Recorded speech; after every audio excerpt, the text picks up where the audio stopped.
So here they are, the new tree peoples.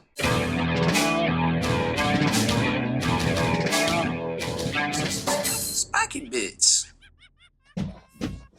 Welcome back, Hobby Maniacs. I'm Baer, and we are taking a look at the new Sylvaneth, the Tree Peoples for Age of Sigmar, updated over to the 2.0. I'm very excited to check these out. I have a Sylvaneth army, and well, to be honest, I'm not sure if I'm going to actually play them now or not until I get everything on the table and we get a good look at these new trees right here and see how it all works, because they're very synergetic with these trees, to say the very least. So this is pretty much, I think, the full lineup of new releases for them. So you got the Battle Tome. That is clocking in at $40 US. The new Awakened Wyldwood kit, which makes 3 of the new sections. The Revenants are obviously sold separately. That is $50 US. Then you've got the Battle Tome War Scroll cards, which are pretty neat, and I definitely like this new format, and we'll talk about that here in a second. I think these are $15. The new dice, not sure what to make of these, but we're gonna roll them together. I think these are $25, and the new Endless Spell sets, which are $35 each. We'll jump in and take a quick look at the Battle Tome real quick. Now, this is a smaller Battle Tome. It's about, I don't know, 107, 110 pages. I think it says it right there. It's divided up into, you know, the sections you would kind of expect. Some fluff sections, a section on like the painted minis. Then it talks about the War Grows, which are really good. And I think for the most part, one of the ones that's going to be a go-to for a lot of folks will be the Oaken Brow Glade right there. That one I think will be kind of the go-to. We'll talk about that maybe for a second or two. Getting into like the painted section, and they actually have a how to paint section as well, which I thought was pretty neat, and good on them for bringing back all that painted hobby goodness into these supplements right here. Then it gets into the forces of them. They have, of course, their allegiance abilities, the battle traits, the command traits, the artifacts of power, spell lores, blah blah blah blah blah, and then the actual talking about the well, this is the fluff section, excuse me. This is the actual rules for the, I think they call them War Groves or Glades, whichever their official name is. For, you get to pick one of these, and then you get abilities, and they have specific relics you can use. I'm not going to dig into that and get all visceral. We've wrote a few articles over on Spiky Bits about it, but like I said, I think Oaken Brow is probably going to be the one people start at and probably stay at for the most part. War Scrolls, getting into all of those, which of course are right here as well, and we'll take a look at this separately, and then into the points in the back. Now, some quick point things. I think Ilaria went up to, like 60 points or something like that. A lot of stuff went down for the most part, and I think that was the biggest change. I don't think there was anything else too crazy out there. So fluff section, talking about the season of war. This is the season of what was it, the Sundering or whatever they called it, when the war at Chaos was coming and they're all dying off and kind of retreating. That's all over, and now they're making war. War Grows, talking about each one of those sections right there, and then it gets into the painted miniatures. Boop, boop, boop. Here we go, the painted miniature section. Looking fantastic. And some more of that, lots more of that. Ilaria looking fresh.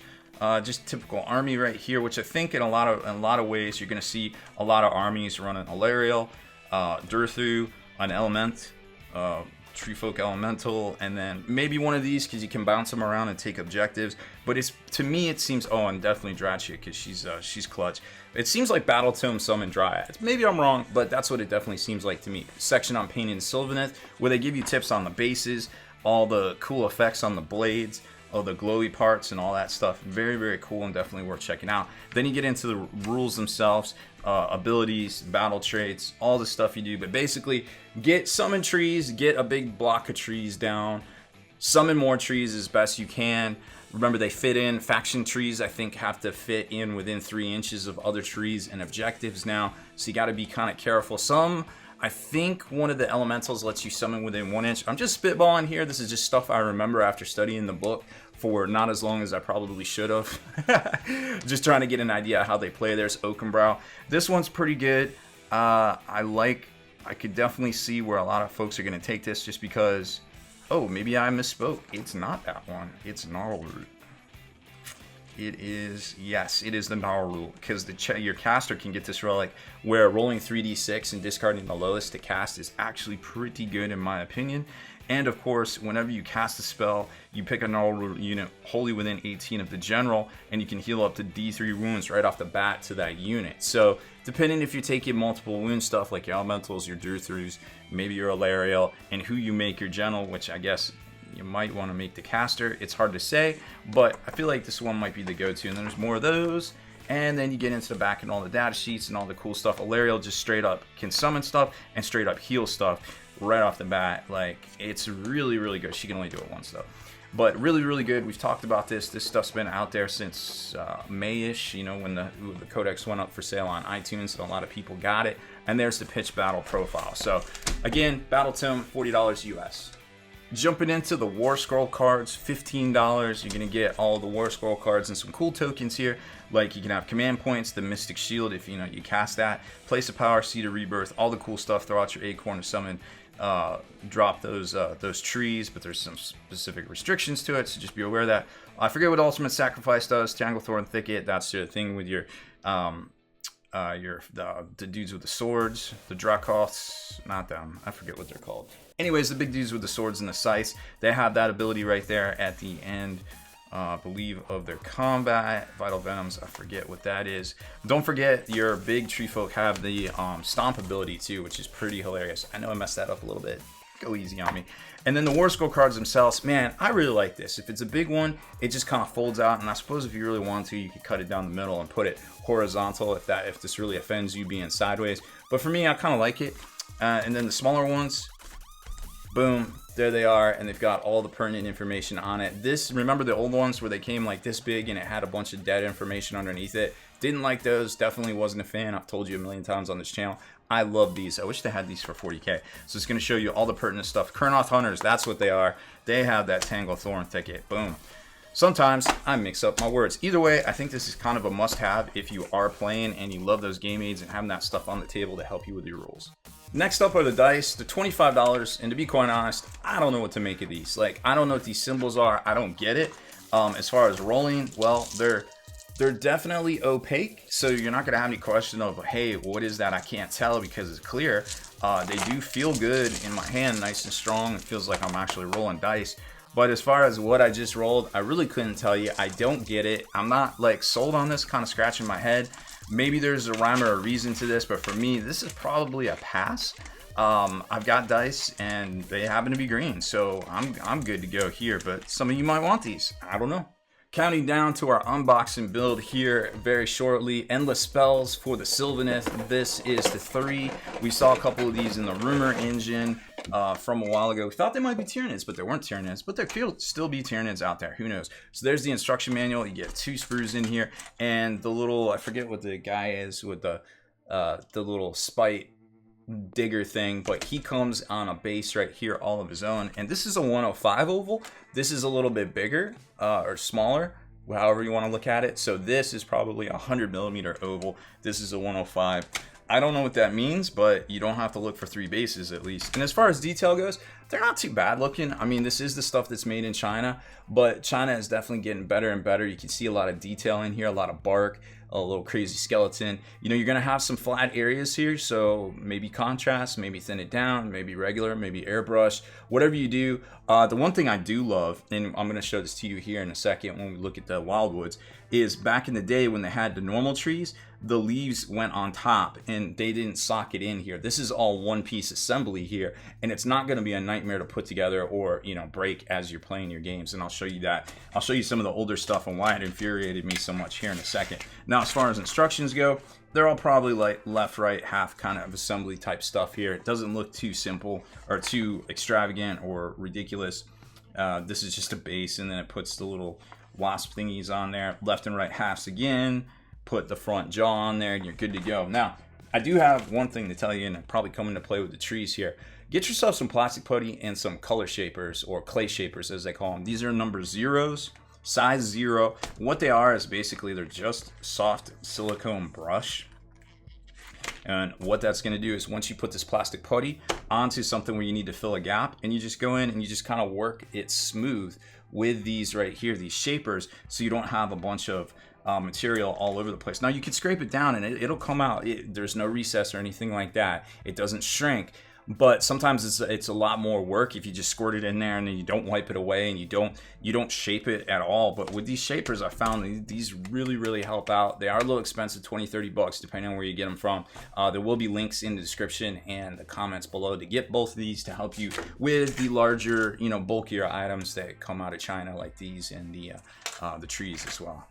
Actually, I say like the gapping issue is a problem for stuff that only comes out of China, but to be quite honest, this is my Chaos Knight from last week, and there's a gap in here too that I would need to fill. So it's not just stuff coming out of China. I don't want to leave y'all with the wrong impression right there. It's just anytime you have a gap, some of the stuff, some of the smaller underworld sets and things like that will have gaps on them too that definitely need to be filled.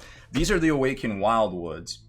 And as you can tell, 3 huge sprues, 2 are the same for the leaves. And like I was saying earlier, these have all of the leaves attached to the trees, and there's like this ball socket kind of thing here that will securely glue into these areas right here. Let me tell you what, I am super stoked on this because the older ones used to fall apart all the time. The actual worst. Very frustrating to put together, repair, and paint, and I'm going to show you those here in a second once we put these together. Assembly wise, left and right half, but you can see where there's probably going to be a big crack up the middle. We'll check that out once we get them together. And then the little saucer moon things, remember when you set these up tip to tip, that is how you deploy them on the tabletop. It seems like you're going to want 2 boxes of these because you can deploy one section as terrain, which can be up to 6 of these, which is 2 boxes at the start of the game. However, it might not always fit in based on those rules 3 inches away from other terrain and objectives. So you got to be loose and you got to be, flexible. And I think that's why they have the sectional things, because the models actually reflect the rules now, which is, I'm very impressed with the level of sophistication for this release and how everything works together very synergistically, and how just their general terrain rules work. And I'd like to see terrain in 40k be a little bit more impactful, but it's not, and that's okay.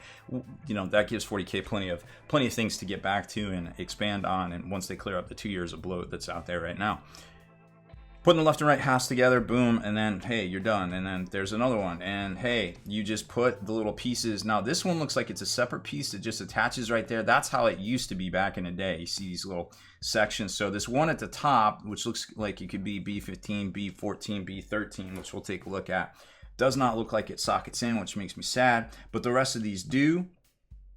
These might not, so that's something to check out for sure, because I don't want it all falling apart on me. And there's the instructions, and let's take a look at the sprues and then actually build them. So here's the, what do we call this, the trunk sprue. Here's the trunk sprue, and like I said, they're great. They're very well detailed. Look at all the cuts, look at all the moss indentations. Now these are made in China. I think War Games Factory actually produced these for Games Workshop in China. If you don't know who they are, look them up. A little bit of drama with them. I'm not going to get into it, but there's been some drama in the past with that company.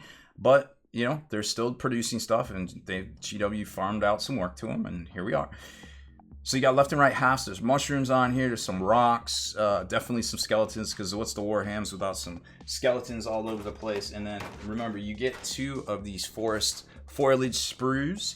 So there's a foliage sprue, and then we flip it over, and it looks like they're notches. So they're notched to go into the top right there, which is going to be really interesting to see. And then the rest of them are the ball and socket type deal. So 1, 2, 3. So just 3 pieces. So 6 pieces are going to notch in at some place on these. We'll find out. And the rest are going to ball and socket in, which hopefully will make life a lot easier as far as that goes. So that's it for the unboxing part. Let's build up these trees, or at least one section of tree, or maybe 3, I don't know, and compare them to the older ones. And here they are. So kind of, I'll be honest, I kind of thought they were bigger. They look cool, and they're very well detailed.